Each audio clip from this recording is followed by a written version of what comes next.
dargaggoonnisi ijoollonni dadhaboo immoo dhokose buufatanii kufuu dargaggoonnisi warri Waaqayyoon abdiidhaan eeggatanii hin fiiguu hin deemuu malee hin dadhabanii humni isaanii naareeffama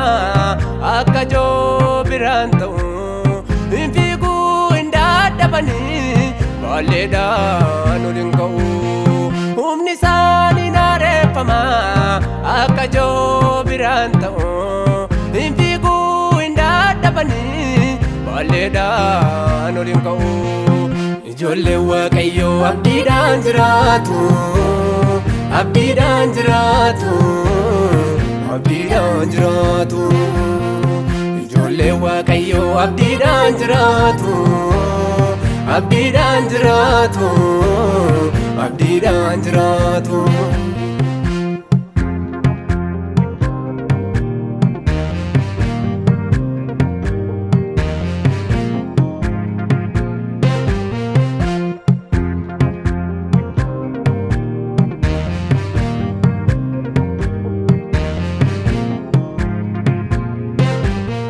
warra aangoo hin qabneef jabinni hin kennama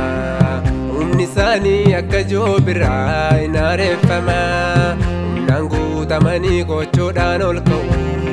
homtinuu danda'e isaan hin dhorku humnaan guutamanii gochoodhaan ol ka'u homtinuu danda'e isaan hin dhorku tulluurraan qaari'uu hin adeemu karaatti nambisu xiyyisaaf adeemu tulluurraan qaari'uu hin adeemu karaatti nambisu xiyyisaaf adeemu ijoolleen Waaqayyoo abdiidhaan jiraatu abdiidhaan jiraatu abdiidhaan jiraatu ijoolleen Waaqayyoo abdiidhaan jiraatu abdiidhaan jiraatu abdiidhaan jiraatu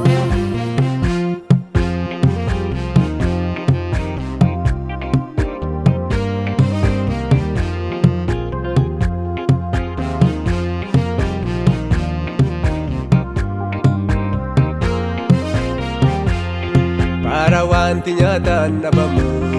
yommuu beelaan miidhamu cimee Yesuusin kan eeggatu hin dhabu wanta ittiin jiraatu bara wanti nyaataan dhabamu yommuu beelaan miidhamu cimee Yesuusin kan eeggatu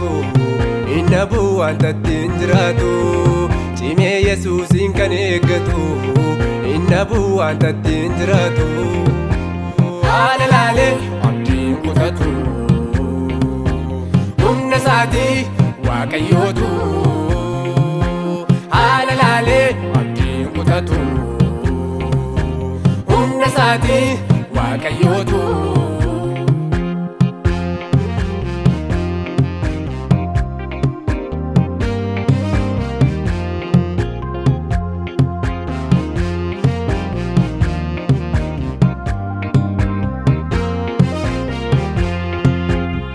jabaadhaa abdiin namaa yellaasisu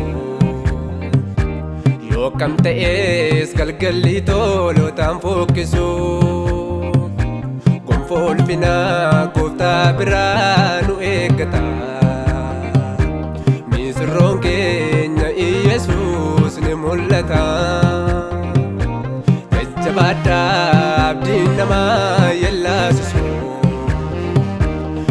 kam ta'es galgalli toolotaan fokkisu